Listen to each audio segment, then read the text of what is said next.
Before our video begins, make sure you're subscribed because today's story is one you will never forget. This is the journey of a poor Filipino street singer who had nothing but a voice filled with pain, hope, and raw honesty.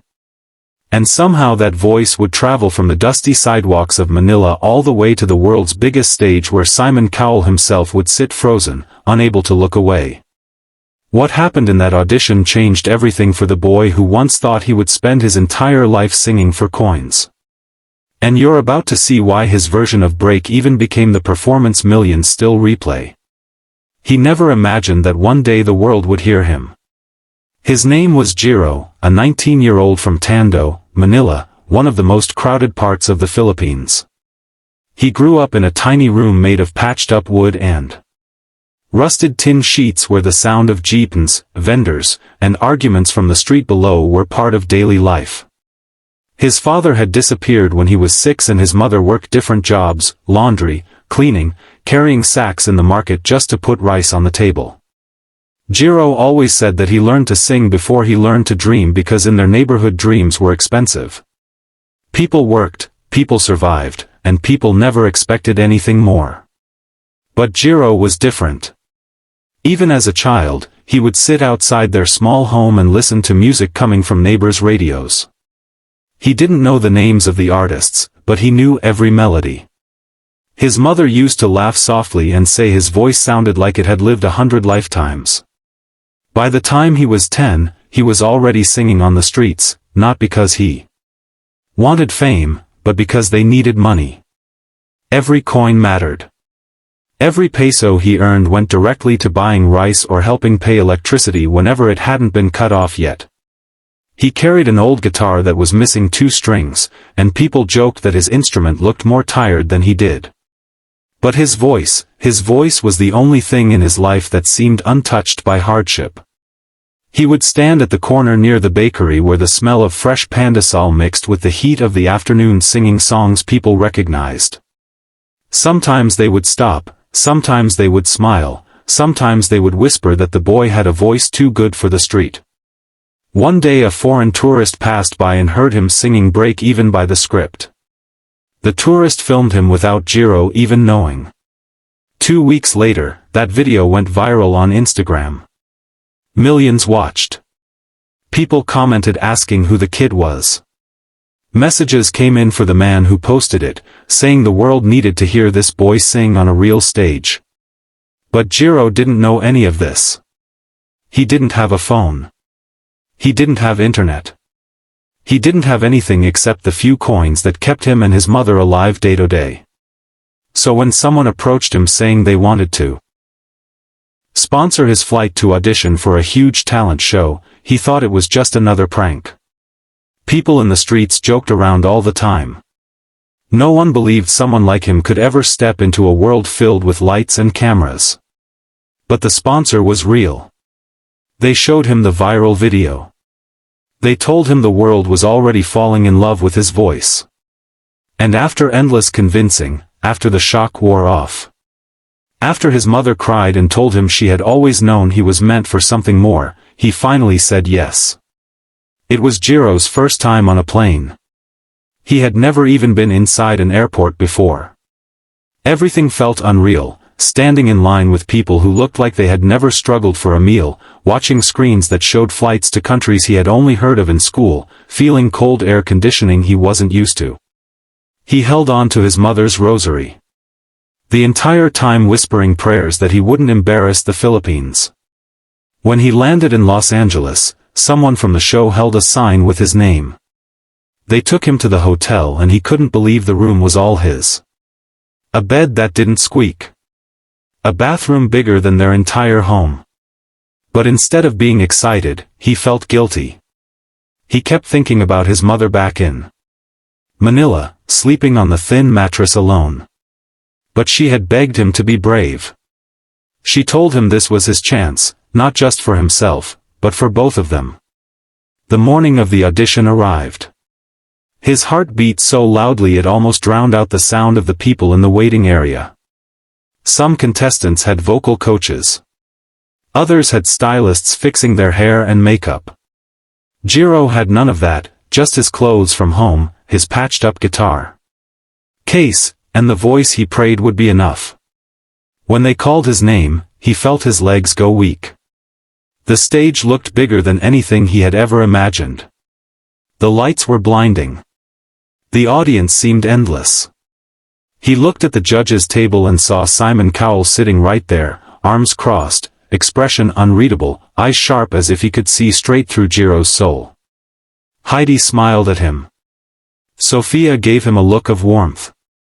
And how he raised his eyebrows as if curious to see what the kid from the airport sign would do.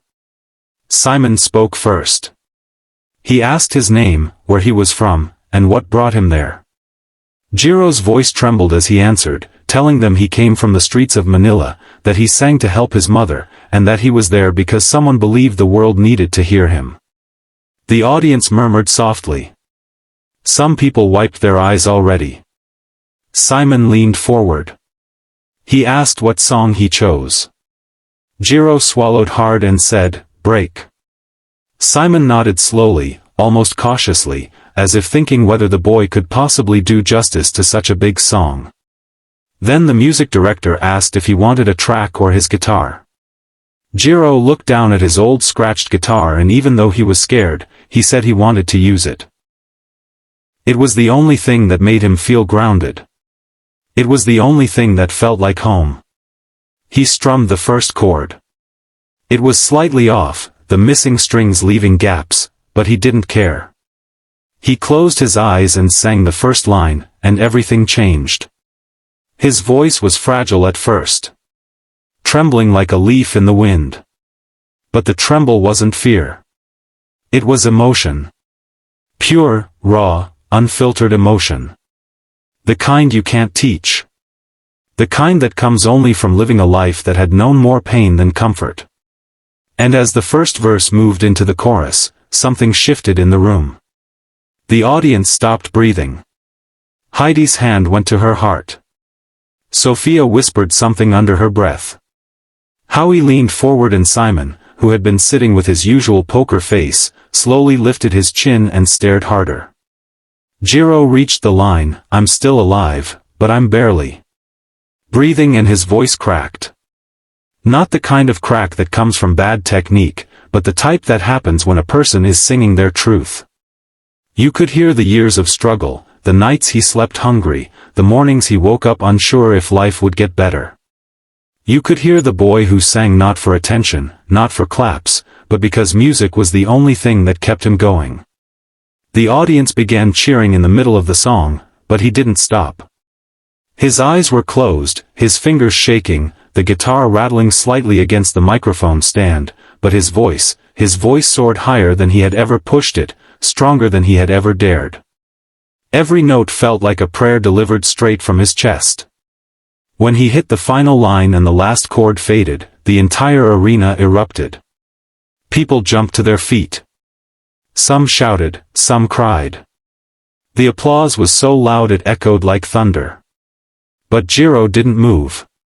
He stood frozen, looking terrified because he didn't know if they liked it or if they were just being polite. Then he noticed Simon staring at him with eyes that were no longer cold, no longer analyzing, but full of something else. Something Jiro had never expected. Simon was touched. Truly touched. Simon stood up. The crowd exploded louder. Jiro gasped. Judges' standing ovations were rare, but a standing ovation from Simon Cowell felt unreal, impossible. Simon waited for the audience to settle, then spoke in a low voice that somehow felt more powerful than the loud cheers around them. He told Jiro that every once in a long while, someone walks onto the stage with nothing but a story, a voice, and a heart, and creates magic. He said Jiro didn't just sing Breakeven. He lived it, and the world needed to hear him sing more. Then Simon pressed the golden buzzer. Jiro collapsed to his knees as gold confetti rained down. He covered his face, shaking. The staff rushed over. The audience screamed in celebration. His mother back home watching through a neighbor's TV live stream fell to the floor crying tears of joy. For the first time in his life, Jiro didn't feel poor. He didn't feel invisible. He didn't feel like life was something he had to survive. He felt seen. He felt heard. He felt like he finally broke the cycle he was born into. As he walked off stage, still trembling, still covered in gold glitter, he whispered softly that the world would finally know the voice of a boy who had sung on the streets. And that boy would never go back to feeling powerless again. But success didn't stop there. After the episode aired, the video of his audition climbed to millions of views within hours. People across the globe commented about how deeply his performance touched them. Musicians reacted. Celebrities shared his clip. The script themselves reposted his version of Breakeven with a caption saying they had never seen someone sing it with that much soul. But what mattered most to Jiro wasn't the fame. It wasn't the money. It wasn't even the golden buzzer. What mattered was the call he made to his mother after everything ended. She picked up crying before she even said hello. He held the phone close and told her that their life was about to change forever. And she told him something he would never forget. That she always knew his voice was meant for more than the streets. And now the world finally knew it, too. From that moment on, Jiro didn't just sing for survival. He sang for every child who felt small. For every dream that seemed impossible. For every struggle that felt endless. And for every person who believed that even when life feels like it's breaking you, sometimes the broken pieces are exactly what make the music beautiful. And as long as he lives, he will always carry that boy from Manila inside him.